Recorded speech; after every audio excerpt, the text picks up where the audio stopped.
మా ఎంపీ అరవింద్ గారు బురదలు అంటాడు. ఆయన మీద రాయేస్తే ఇగో తెల్లటి మన బట్టలే పాడైతే. అందుకే మేము ఎవరం పెద్దగా నేను పట్టించుకొని మాట్లాడం.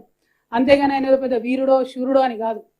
అటువంటి బురద మీద రాళ్ళేయొద్దని చెప్పి ఇన్ని రోజులు ఆగినాం.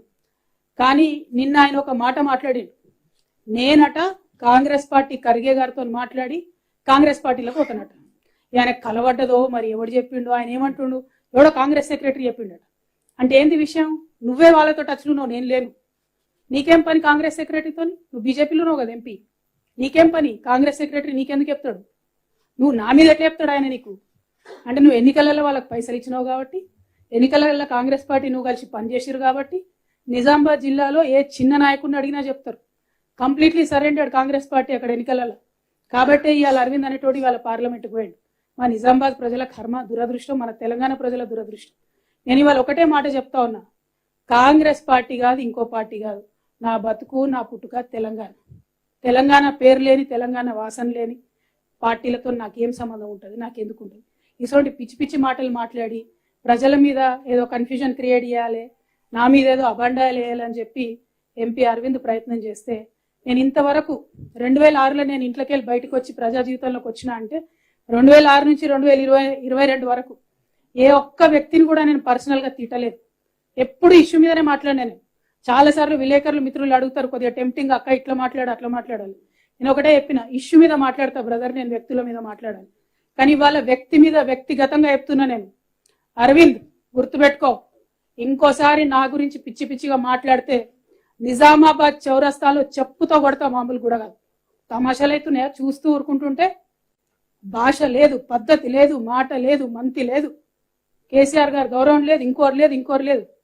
ఏం చేసినావు? నీ కాంట్రిబ్యూషన్ ఏముంది తెలంగాణకి? ఎందుకోసం మాట్లాడుతున్నావు ఇట్లా? ఎవరి మీద పడితే వాళ్ళ మీద ఎంత పడితే అంత మాట మాట్లాడితే చూస్తూ ఊరుకుంటావు అనుకుంటున్నావా? బిడ్డ చెప్తున్నా, ఎక్కడికి పోతావో ఎన్నికలలో పో, ఎంటబడి ఓడిస్తా నిన్ను. అదేవిధంగా ఇట్లా మాట్లాడినావు అనుకో, మామూలుగా దన్నం పట్టుకొని తంతం బిడ్డ, ఎక్కడికి పోతా అక్కడ. తమాషాలు అయితేనే చూస్తూ ఊరుకుంటుండే. రాజకీయం చేయి, ఇట్లా పిచ్చేషాలు వేయకు. ఇంకొకసారి మాటలు రావనుకోకు. వచ్చు, మర్యాద ఉండాలి పాలిటిక్స్ లా, దిగజారొద్దు. ఒక ఆడబిడ్డతో ఇవాళ ఇంత మాట అనిపించుకున్నావు అంటే ఈ రాష్ట్రంలో రాజకీయాలను భ్రష్టు పట్టిస్తున్నావు అని అర్థమైంది కాబట్టి చెప్పడానికి వచ్చిన. ఇంకొకసారి ఈ వ్యక్తి మీద నేను మాట్లాడాను జీవితంలో, కానీ ఈ వ్యక్తి రాజకీయంగా ఎక్కడ పోటీ చేసినా అక్కడ పోయి మరీ ఓడిస్తా. ఎక్కడైనా పిచ్చి పిచ్చి వేషాలు మాట్లాడితే మాత్రం మెత్తగా దంతం వెంటబడి ఓడిస్తాం చెప్తున్నా. ఎందుకంటే ఒకటే చెప్తారు తెలంగాణలో, కుక్క కాటుకు చెప్పు దెబ్బ మామూలు విషయం అర్థం కాదు కుక్కకు. కాబట్టి అలా చెప్తున్నా, ఇంకొకసారి నా మీద నేను పార్టీ మారుతా అని ఇదని అదని అడ్డమైన కూతలు కూస్తే చెప్పు తీసుకొని నిజామాబాద్ చౌరస్తాలో కొడతా బిడ్డ. ఏమనుకుంటున్నావు? అన్పార్లమెంటరీ అనుకోండి, ఇంకోండి.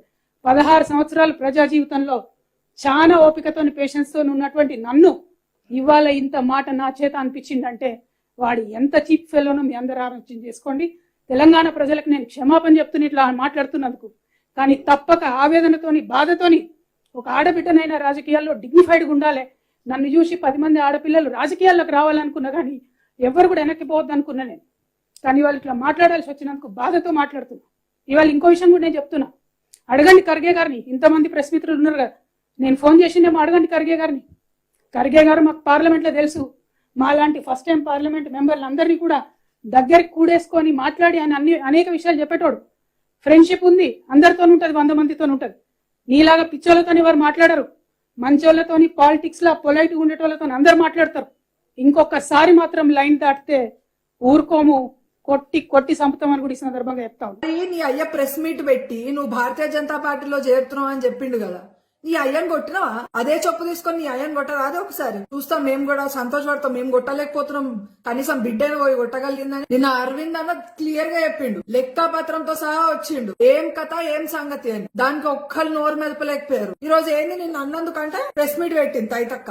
అంటే నేను కూడా బతికే ఉన్నాయి ప్రపంచంలో అని చెప్పనీకి. ఏడవో ఇన్ని రోజులు కర్ణాటకలో హిజాబ్ రోజు జరుగుతున్నప్పుడేమో నేను బొట్టు పెట్టుకోవడం నా ధర్మం అయితే హిజాబ్ ధరించడం వాళ్ళ ధర్మం అని చెప్పేసి ఓ పెద్ద పెద్ద స్టేట్మెంట్లు ఇచ్చావు కదా ట్విట్టర్ లా. మరి ఢిల్లీలో అదే హిందూ అమ్మాయిని అఫ్తాబ్ అనే వ్యక్తి 30 ముక్కలు నడికినప్పుడు ఏడవైనా అమ్మ కవితమ్మ, బతుకమ్మ, తక్కలమ్మ. అరవింద్ నన్ను ఇంటి మీద కూడా అటాక్ చేయించావు ఈ రోజు. ఏంది నీకు అధికారం ఉందనా? నీ అయ్య అధికారం చూసుకొని రెచ్చిపోతున్నావా తక్క? అరే నీ అయ్యకి వచ్చే ఎన్నికలు ఇంకో 10 నెలలే.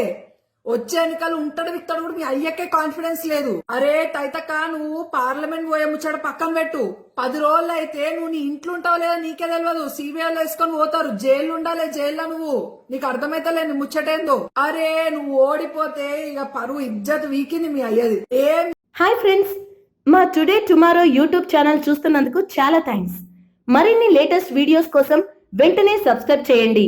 అలాగే ఈ బెల్ ని కూడా రింగ్ చేసేయండి. మా నోటిఫికేషన్స్ అన్ని మీ మొబైల్లో వస్తాయి. అలాగే మా వీడియోస్ మీకు నచ్చితే లైక్ చేయండి, షేర్ చేయండి, నచ్చకపోతే కామెంట్ చేయండి.